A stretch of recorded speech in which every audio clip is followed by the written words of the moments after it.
Shahar markazidan aniq bunaqa planirovkada kvartira topolmaysizlar o'rtoqlar. Assalomu alaykum, yaxshimisizlar?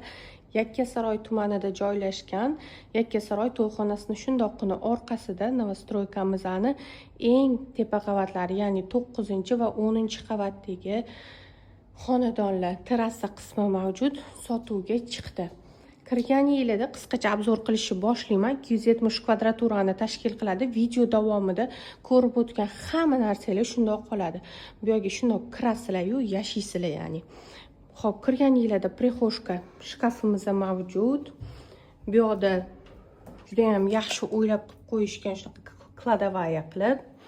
Undan tashqari chap qo'lingizda kirganingizda oshxonamiz mavjud. Oshxonaga ikkita taraflama kirish bor. Zal va mana bu prixoshka orqali. Mebellariga o'zingizlar alohida baho berib qo'yasizlar. Bu yerda bo'lsa zalimiz, mягкий zona televizor bilan bu tarafda stol. Albatta, undan tashqari shunaqa chiroyligina balkonimiz ham mavjud o'rtoqlar. Buni ham qisqacha ko'rsatib beraman. Bu yerga ham stol-stullar qo'yib o'tirsanglar bo'ladi. Ko'rib turgan joyingizlar Yakkasaroy to'yxona hisoblanadi o'rtoqlar.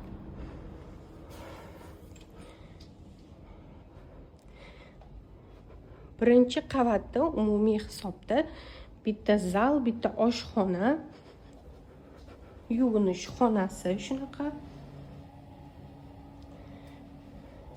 Va albatta yotoqxona mavjud.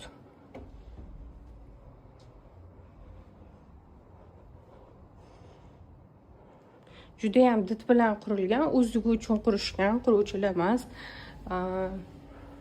Hamma narsani sifatlisi va yaxshisidan foydalanib qurishgan.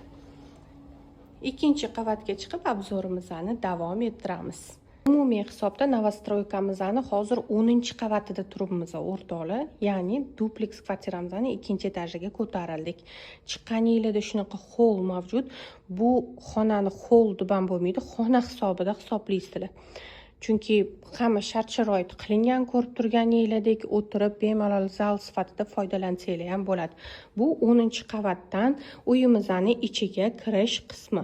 Prixoshkamizning shkafi mavjud. Undan tashqari shunaqa mягкий zonalar qilib o'tirishga joylar qilib qo'yishgan.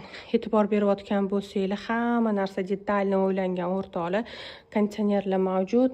Undan tashqari domofonlar qilib qo'yishgan. Ikkinchi qavatimizda umumiy hisobda ikkita yotoqxona mavjud. Bulardan bittasi shunaqa detskiy xona hisoblanadi mebellari bilan.